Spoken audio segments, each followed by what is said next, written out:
That's the birthday boy on your favorite radio station, the mighty 1630 KCJJ, Elvis himselvis, as we observe birthday number 77 for the king of rock and roll. And let us go to the telephone as we actually do an interview on the Robb Spewak Show. Caroline Cahoon Hauser, author of a book about 2 dates that she had with Elvis Presley back in 1955, and it's a pleasure to talk to her. Caroline, how you doing? Hi, Rob. I'm fine, thank you. Thank you so much for taking the time to talk to us today.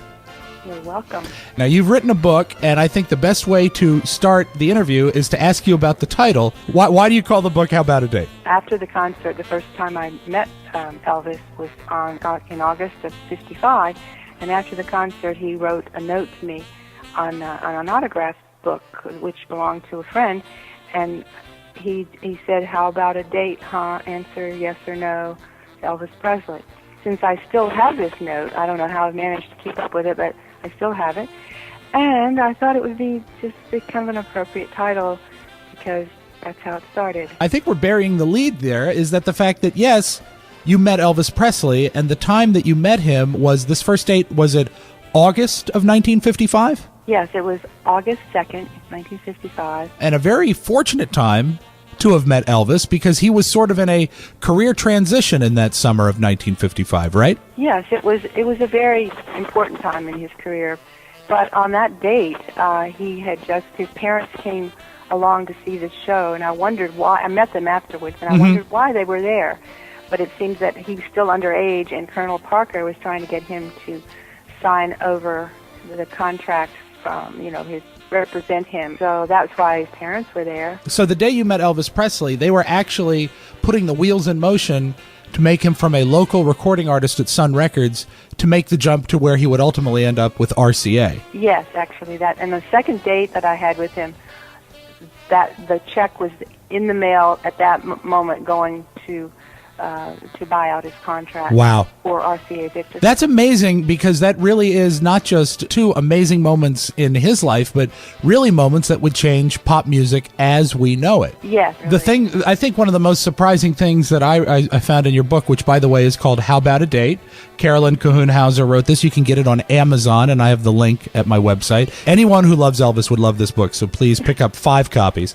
When he asked you for the date, you at first said no. He called back and said, because I didn't move out of my seat. I stayed where I was because I didn't want to brush up with everyone else, because he flirted with me, obviously, from the stage. Let me jump in with something right here. You were very lovely at that time, and to say that Elvis had a type, has anyone ever told you look a lot like Priscilla? Probably the dark hair. I had dark hair and blue eyes, which I guess Priscilla had. Well, the official stance of the Robb Spewak Show on you on the cover of your book is, "Wow." So that's... Obviously, Elvis spotted you, and he sort of sang to you at this concert? He did indeed. In fact, it was embarrassing, for me, because I was 17 doesn't sound that young, but it was. And the spotlight came down on me, and he sang to me the whole time. And then I just smiled back. I didn't know what else to do. I think most women of the era would turn to pure butter. So I think you're a very strong individual for at least resisting him for a little while. Because I was a little bit shy, and I thought, well, if he wanted to meet me, then it was up to him, and I wasn't going to go there. He called over to me and said, "Don't you want my autograph?" And I said, "Well, yes." He goes on from there. I said, "It has to be special, something special." So he made it special. You made Elvis chase you. That's pretty incredible. And I don't think he had to chase a lot of women, so you must have been pretty special at the time yourself, Caroline. Well, he just told me later when we were having our little conversation that he liked to be the one doing the chasing. He didn't like forward women. So I guess my intuitions were correct, because that was just the way I was. So I never would chase anybody. Well, nicely done. Now, that was after this concert, and it was a concert, was it with Johnny Cash? Yes. Webb Pierce was the headliner that night, as I recall. And Elvis and Johnny Cash were on the billing as well. And they stole the show, actually. Well, Elvis did. Webb Pierce, I think I felt a little sorry for him. The sound you're hearing right now is everyone that's listening to this radio show going to Google who Webb Pierce is, because no one remembers Webb Pierce, but I think most people know who Elvis and Johnny Cash are. I think he sang a song called "There Stands the Glass, Fill It Up to the Brim." People are now Googling that song as well. But anyway, so after the concert, you broke down and you went on a date with Elvis. Where does one go on a date with Elvis Presley in August of 1955? Oh, wow.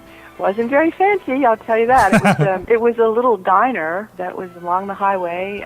There were not too many places that would be open where you could just grab a sandwich. So we went to this little place, and we had a following. We had about, 30, 40 cars behind us, and we had a parade, and it was kind of fun. As the true Elvis fan, I must ask, do you remember what Elvis had to eat? Oh, yeah. He had a burnt bacon sandwich.